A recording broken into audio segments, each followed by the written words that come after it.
Someone who knows how to win an election, the architect himself, Karl Rove, also a Fox News contributor. This is getting awkward to have the president come out and explain that he's getting all these calls, dozens of calls, 50 calls. The calls can't stop. I mean, you need 3 people to man the phones, yet he doesn't go anywhere, does he, Karl?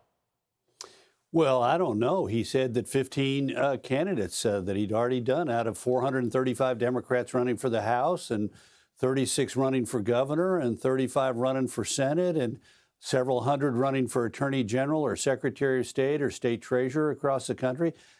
He's been able to get 15 of them to say that they want to have him there. I mean, give the guy some credit. I mean, 15 out of what, 600 or 700 candidates, statewide candidates?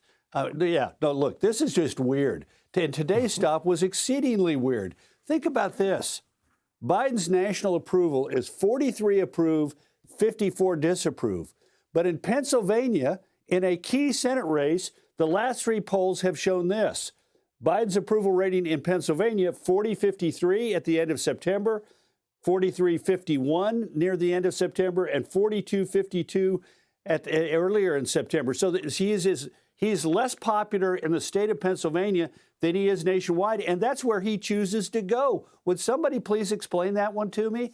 You know, if you want to send the president out to places where at least he's a little bit more popular than his national average, like last week when he went to Oregon.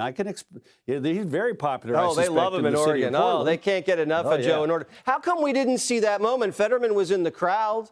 Why didn't he call Fetterman up, do that thing where they hold his hand up in the air and they do that fake man hug?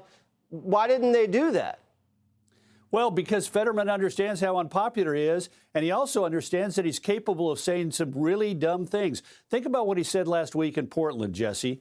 Our economy is strong as hell. He said that 2 days after the inflation rate came in at 8.2%.